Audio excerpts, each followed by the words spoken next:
सैयदना इमाम हुसैन शहीद करबला, इमाम आली मकाम सिब्ते रसूल रज़ी अल्लाह तआला अन्हु व अर्ज़ाहु अन्ना, जब मदीने तैयबा में थे और आपको यजीद ने बैत के लिए इसरार किया, और जानते हैं मदीने का गवर्नर वलीद बिन उक़बा इमाम हुसैन को अपने घर में बुलाया और रात के वक्त कहा कि आप यजीद की बैत कर लें, सब ठीक हो जाएगा।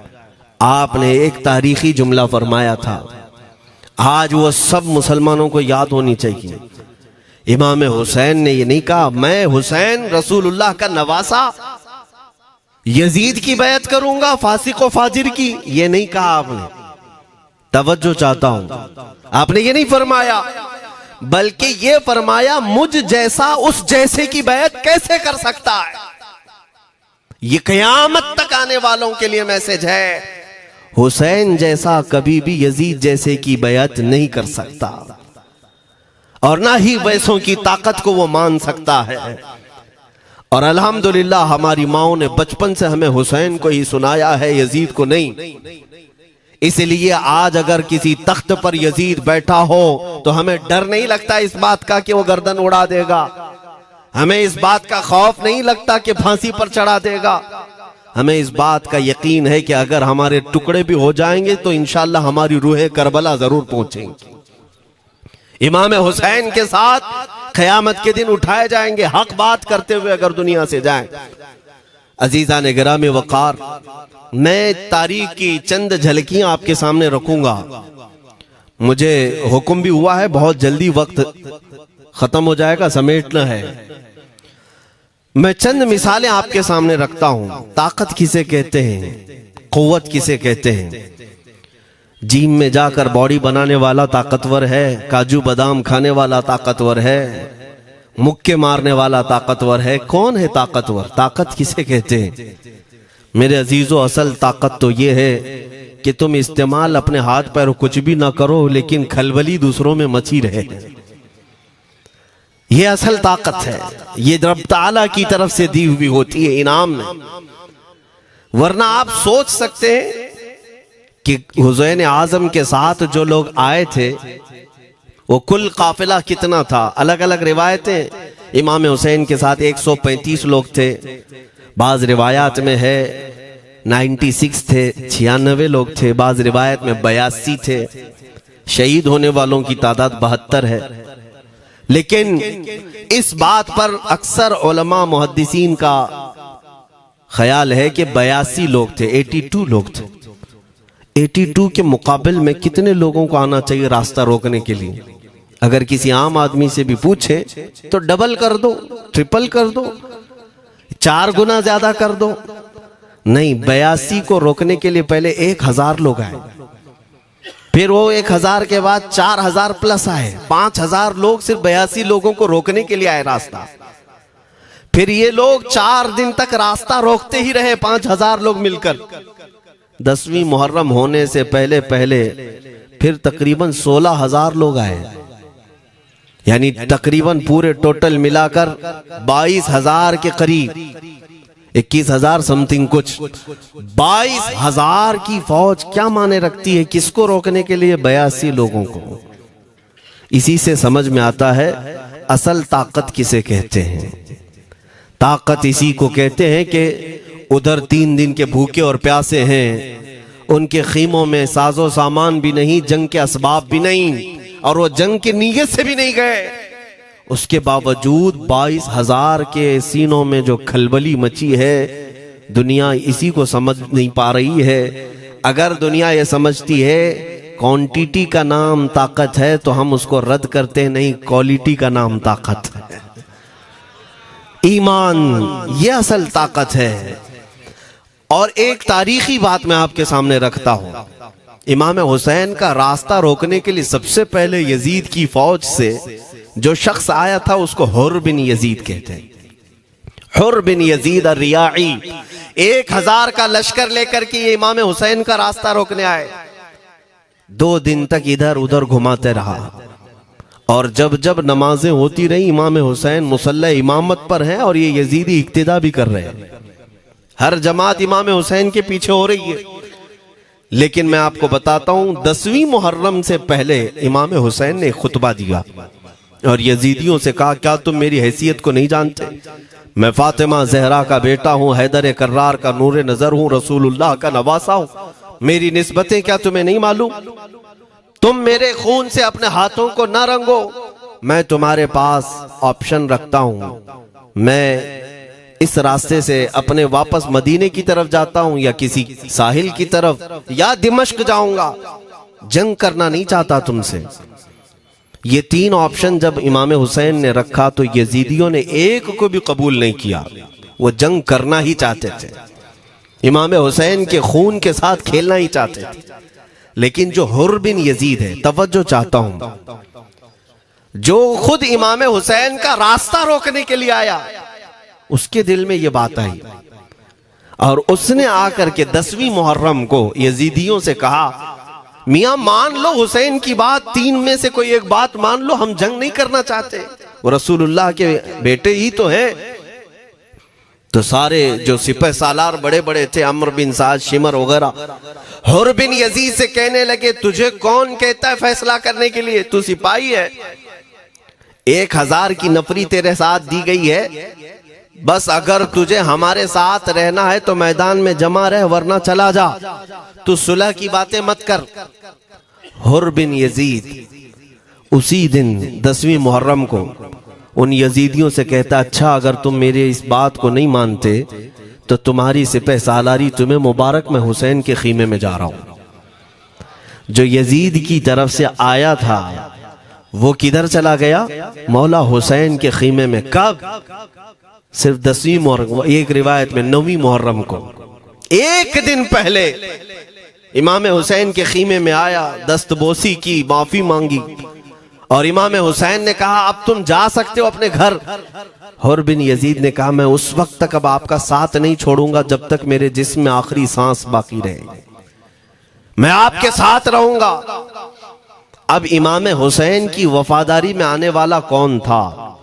इसलिए मैं आपको एक चीज दे जाता हूं मेरे अजीजों, अल्लाह अज़्ज़ व जल की कुदरत के फैसले हैं, वो जब चाहता है कहीं से भी किसी को हिदायत अता फरमाता है।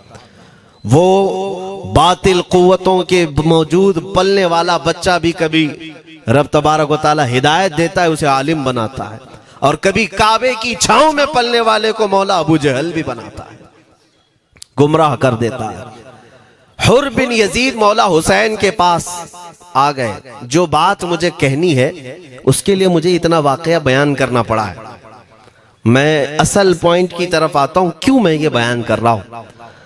जब 10वीं मुहर्रम को जंग शुरू हुई, अम्र बिन साद ने तीर चलाया, तो जानते हैं खीमा हुसैन की तरफ से सबसे पहले मैदान में उतरने वाला यही हुर बिन यजीद ही, यही उतरे अपने घोड़े पर सवार होकर उन्हीं यजीदियों से लड़ने के लिए जिनकी फौज में ये आए थे, उनके मुकाबिल में लड़ने के लिए गए। और जब लड़ने की इब्तिदा हुई, सुबह से दोपहर के करीब तक वो लड़ते रहे, जवाल तक। अब जो बात कहना है तवज्जो से सुनो। हुर बिन यजीद ने सुबह से लड़ाई की, बहुतों ने वहां पर मैदान जंग में मुकाबला आराइयां की हैं, लेकिन हुर बिन यजीद की जो लड़ाई है वो तारीख में लिखी हुई। आज उन्होंने यजीदियों के साथ जो जंग किया, कई घंटे जंग करने के बाद, जानते हैं तन्हा हुर बिन यजीद ने 120 यजीदियों को कत्ल किया। 120 की तादाद, एक घोड़सवार एक ही है, 120 को मार गिराया। उसके बाद जामे शहादत नोश किया। मैं तारीख पढ़ रहा था, वहीं पर हमने किताब को रोक दी। बहुत सारे लोग करबला के वाकयात में इमाम हुसैन के खानदान के बच्चों के शहादत तो बयान करते हैं, उनके जिस्म कट गए, उनके ऊपर घोड़े दौड़ाए गए, लेकिन तुम ये नहीं जानते कि हुसैनी शहजादों ने बातिल कुव्वतों के कैसे छक्के छुड़ाए थे। एक एक जवान ने मुकाबिल में आने वालों को उनकी औकात कैसे याद दिलाई थी। अब सुनो, हुर बिन यजीद 120 को मार गिरा सकते हैं, वो भी एक दिन पहले खीमा हुसैन में आने वाला, एक दिन पहले खीमा हुसैन में आने वाला। बात समझ में आ रही है? अभी जो एक दिन पहले खीमा हुसैन में आ जाए उसकी ताकत का हाल ये है, जो पैदाइशी हुसैनी हो उसकी ताकत का हाल क्या हो। मेरे अजीजों, ताकत किसे कहते ये समझो। यह और बात है कि लोगों को अपनी ही औकात मालूम नहीं, अपनी हैसियत मालूम नहीं है। होता क्या है मैं आपको बताऊं। अल्लामा अब्दुल मुस्तफा आजमी साहब ने एक बड़ी प्यारी बात लिखी है। वो गुजरात के हालात बहुत अच्छी तरह से जानते थे। आपने एक बहुत अच्छी बात लिखी जो हमारे तमाम चीजों से या आज के जमाने में ये चीज मैच होती है। एक ताजिर तिजारत करने के लिए निकला, उसके पास कुछ कीमती हीरे थे, कीमती हीरे थे, और वो हीरों की तिजारत करता था और एक चोर उसके पीछे पड़ गया। और वो चोर रोजाना वो चोरी करने के चक्कर में रहता था कि जब रात को ये ताजिर सोए तो मैं ये हीरे निकाल लूंगा। लेकिन 2-3 दिन जब जब वो ताजिर सोता था वो पूरे हीरे चेक करता था, कहीं नहीं मिलते थे। थक गया चोर। 3 दिन के बाद उस ताजिर को उसने पूछा, चोर ने कहा कि तुम हीरे रखते कहाँ हो? दिन भर तो तुम्हारे पास होते, रात में कहाँ जाते? तो उस ताजिर ने कहा, अकल का अगर तू इस्तेमाल करता तो तुझे बात समझ में आती। रोजाना मैं तेरे ही जुब्बे में रात को ये हीरे रखकर खुद सो जाता था। वो अपना नहीं तलाश करता, इसका तलाश करता। बिला तशबीह हो बिला तमसील। मेरे अजीजों, तुम्हारे पास जो ताकत है तुम्हें उसका अंदाजा नहीं। तुम जो मोहब्बत मुस्तफ़ा सल्लल्लाहु अलैहि वसल्लम की शमा अपने सीने में रखते हो, मौला करीम का वादा है तुम्हारे साथ, काना हक्कन अलैना नस्रुल मोमिनीन। रब ताला फरमाता हमने अपने ऊपर लाजिम कर लिया है कि ईमान वालों की मदद करें। और हमने मदद देखी है, रब ताला की मदद देखी है। आज के इन हालात में मुझे बताओ, भौंकने वाले भौंक ही रहे हैं, बाकी तुम्हारा क्या बिगाड़ लिया, क्या तुम्हारा खराब किया? बस ये है कि तुम अपने अंदर खलबली मत मचाओ और ज्यादा खौफ और हिरास में मत जियो। अल्हम्दुलिल्लाह मुसलमान हैं, मोमिन हैं, किसी चोर कौम से तुम्हारा रिश्ता नहीं है। तुम दुनिया की उस अजीम कौम हो जो सिर्फ और सिर्फ अपने रब ताला के हुजूर झुकती है, और अपने रब तबारक व ताला के हुजूर ऐसे झुकती है। मैं चैलेंज के साथ कहता हूं, पूरी दुनिया में कोई कम्युनिटी, कोई कौम ऐसी नहीं है जो अपने खुदा को देखने के बाद ही झुकती है। जिसकी भी जाओ उनके खुदाओं की तस्वीर वहां पर सामने होती तभी झुकते हैं। वो चाहे ईसाई हो, यहूदी हो, कोई भी हो, उन्होंने कोई ना कोई या मूर्ति बनाई है या तस्वीर बनाई है, तब वो झुकते हैं। तन्हा तुम ईमान वाले हो जो आज तक अपने खुदा को देखा नहीं लेकिन हर दिन सजदा करते हो, तुम्हारा ये ईमान है। और कुरान में शुरू में ही अल्लाह ताला ने जो तारीफ फरमाई सूरह बकरा में, युमिनून बिल गैब, अल्लाह फरमाता है ये वो लोग हैं जो गैब पर ईमान रखते हैं, देखा नहीं। और दुनिया में करोड़ों मस्जिदें होंगी, किसी मस्जिद में अल्लाह की तस्वीर है? किसी मस्जिद में? और या तुम्हें सलातो सलाम पढ़ने के लिए मेरे आका की तस्वीर देखने की जरूरत है? यही तो तुम्हारा ईमान है मेरे अजीजों। मेरे आका को हमने दिल में बसा रखा है, और जब हुजूर पाक की याद आई बगैर तस्वीर देखे हम खड़े हो जाते हैं, और उनकी मोहब्बत वैसी होती है, हमें किसी तस्वीर और मूरत को देखने की जरूरत भी नहीं होती। तुम्हारी खुसूसियात बहुत हैं। अल्लाह रब्बुल इज्जत ने तुम्हारी पेशानियों को महफूज रखा है, किसी अहरे गैरे के सामने झुकने नहीं दिया। पेशानी मुकद्दस है तुम्हारी। हाँ, ये तो नहीं है कि तुम किसी दरख्त पर भी चले जाओ, पत्थर पर भी चले जाओ, चूहे पर भी झुक जाओ, सांप पर भी झुक जाओ, नहीं है। एक सहाबी हैं, ईमान लाने के बाद वो कहते हैं या रसूल अल्लाह सल्लल्लाहु अलैहि वसल्लम, दो वाकयात ऐसे हैं जो ज़माने जहालत में हम करते थे। एक वाकया याद करता हूं तो रोना आता है और एक वाकया याद करता हूं तो हंसी आती है। हुजूर ने फरमाया वो दोनों क्या है बताओ। उन्होंने कहा पहला वाकया तो ये है जिसको याद करके रोता हूं कि जवानी में जब हमारे घर बेटी पैदा होती थी तो हम उसका गर्दन मरोड़ कर दफन कर देते थे। आज मुझे वो बात याद आती है तो रोना आता है कि हमने ऐसे कई बच्चियों को दफन कर दिया। अरब वाले दामाद बनाना नहीं चाहते थे और बेटियों को पहले ही मार देते थे। ये वो सहाबी कहते हैं अब याद आती है बात तो रोना आता है। मेरे आका सल्लल्लाहु अलैहि वसल्लम ने फरमाया फिर हंसी किस बात पर आती है। कहते हैं जमाने जहालत में हमारे खुदा जो होते जिनकी हम इबादत करते थे तो जब सफर में जाना होता था तो आटा गूंद करके खुदा बना लेते थे, क्योंकि सफर में जाना है और हर जगह उनको साथ में रखना था खुदा को। वो साहब ही कहते हैं सफर के खुदा और होते थे, हवा का अलग, पानी का अलग, मिट्टी का अलग, सब लेकर के चलते थे। फिर हुजूर ने फरमाया हंसी किस बात पर आती है। वो कहते हैं बीच रास्ते में अगर खाना खत्म हुआ तो कभी खुदा का हाथ तोड़ के खाते थे, कभी पैर तोड़ के खाते थे। अरे मेरे अजीजों 1400 साल बाद आज जब आप हंस रहे हैं उस सहाबी को तो इस बात पर हंसी आती होगी। मैं ये बात सिर्फ इसलिए अर्ज कर रहा हूं कि शुक्र मनाओ अल्लाह रब्बुल इज्जत का कि तुम्हें रब तबारक व तआला ने उस कौम में पैदा किया है जिसका माथा सिर्फ वहदहू ला शरीक की बारगाह में झुकती है। तुम ईमान वाले हो। और मैंने आयत यही तिलावत की खुतबे में, वला तहीनु वला तहज़नु व अंतुमुल अअलौना इन कुंतुम मुमिनीन। घबराओ मत, परेशान मत हो, तुम सबसे ज्यादा सरबुलंद रहोगे अगर तुम ईमान वाले हो। ये कुरान की आयत है। ईमान किसे कहते हैं? ईमान किसे कहते हैं? यानी अल्लाह ने फरमाया अगर तुम ईमान वाले हो तो सबसे ज्यादा कामयाब हो। अब हम पूछते हैं रसूल पाक से ईमान किसे कहते हैं? मेरे आका की जुबान से सुनो, ला युमिनु अहदुकुम हत्ता अकूना अहब्बा इलैहि मिन वालिदिही व वलदिही वन्नासी अजमईन।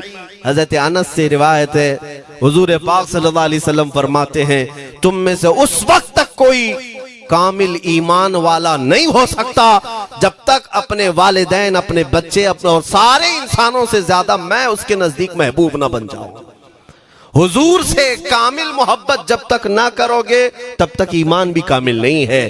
खुलासा कलाम यही है कि मोहम्मद से वफा तूने तो हम तेरे हैं, ये जहां चीज है क्या लौह कलम तेरे हैं। बस इसी बात पर आपको आना है। इकबाल भी ये कहता है मैं जर्मनी गया, यूरोप का सफर किया, वहां की तरक्कियों को देखा और वो लोग बहुत आगे बढ़ रहे थे। मैं इसीलिए सफर किया कि मैं वहां तहकीक करके आऊं, देखूं, अपनी कौम को आकर के मैं बताऊं मुसलमानों को कि किस फील्ड में तुम जाओगे तो कामयाब होंगे।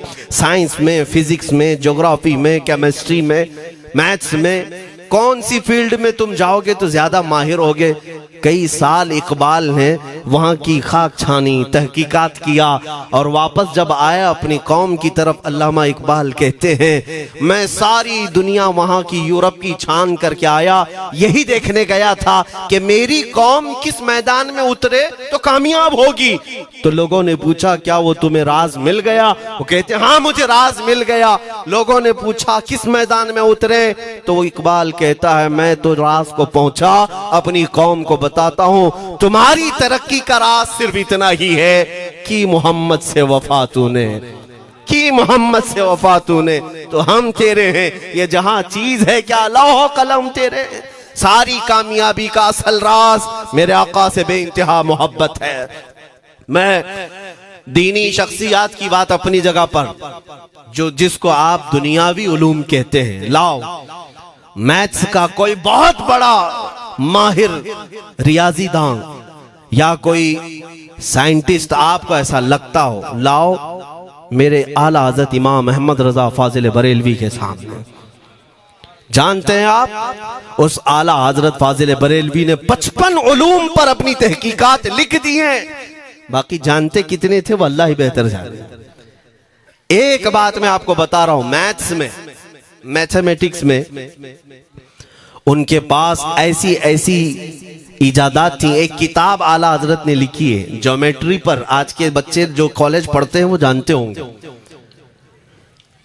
ज्योमेट्री की भी कई उसमें अक़साम लिखी गई हैं, और आला हजरत ने एक किताब लिखी है कश्फुल इल्ला अन सिमतिल क़िबला, क़िबला पहचानने का इल्म। तुम तो आज वो कंपास लेकर के पहचानते हो ना, अब तो मोबाइल में आ गया, मोबाइल को घुमाओ, इधर दिखा रहा उधर, उधर दिखा रहा उधर क़िबला। मेरे अजीजों, इस्लाम मशीनों से नहीं चलता है। इसका सेल चला गया तो क्या तुम्हारा इस्लाम चला जाएगा?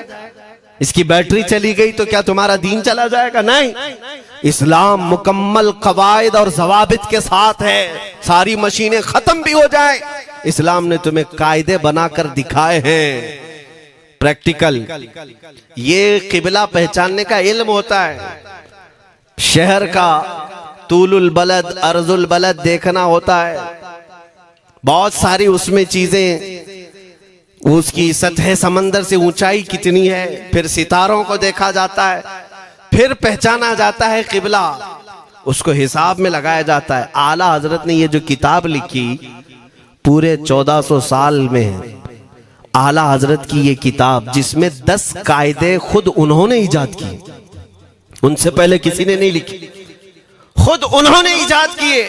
और उसके बाद आला हजरत ने चैलेंज के साथ कहा कि मैंने, फकीर ने ये 10 कायदे इजाद किए हैं, इस पर कोई अमल करके क़िबला पहचानना चाहे तो उस पर अमल करके खड़ा हो जाए। अगर हिजाबात हटा दिए जाएं तो काबा उसकी नाक के सामने होगा। आला हजरत ने लिखा है काबा ऐन उसकी नाक के सामने होगा। परफेक्ट कायदे उन्होंने लिखे। ये कायदे कहां से आए? हिसाब, मैथमेटिक्स।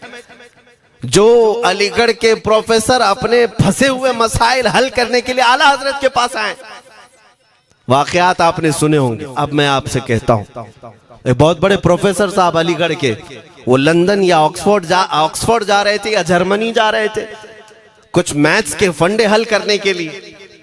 आला हजरत के खलीफा ने उन्हें मशवरा दिया कि चले मौलाना अहमद रजा साहब बरेली में रहते हैं, उनसे बात कर लेंगे। पहले तो उन्होंने मजाक उड़ाया, मौलवी लोगों का काम है, प्रोफेसर जिसमें फंसा हुआ है। उन्होंने कहा लंदन और जर्मनी जाने में जितना खर्चा आता है उससे कम ही बरेली को लगता है, एक बार ट्राई कर लीजिए। वो आए आला हजरत के यहाँ, वो मौलाना सैयद सुलेमान साहब के कहने पर जब आला हजरत के पास आए, असर का वक्त था, अजान हो चुकी थी, आप मस्जिद की तरफ जा रहे थे। प्रोफेसर साहब से मुलाकात हुई। आला हजरत ने पूछा कैसे आना हुआ? उन्होंने कहा एक बहुत पेचीदा मसले में फंस गया हूं, मैथ्स का, रियाजी का, हिसाब का हल नहीं होता, इसके लिए मैं बाहर का सफर कर रहा था। आपके शागिर्द मौलाना सुलेमान साहब ने कहा कि आपसे मिलने। आला हजरत ने कहा दिखाएं क्या मसला है? उन्होंने कहा इतने शॉर्ट टाइम में यह हल नहीं होगा, नमाज के लिए आप जा रहे हैं। आला हजरत ने फरमाया फिर भी दिखाओ। आला हजरत को उन्होंने वैसे ही खड़े दिखाया। देखते ही आला हजरत ने उंगलियां रखी और कहा इसका यहां से, इसका यहां से, फलां का यहां से, इस तरह आप लगा करके देख ले, मैं असर की नमाज से फारिग होकर आता।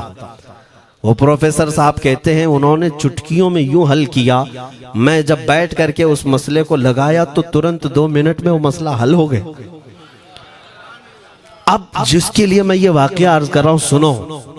वो हैरत में आंखें फटी फटी रह गई उस प्रोफेसर साहब की।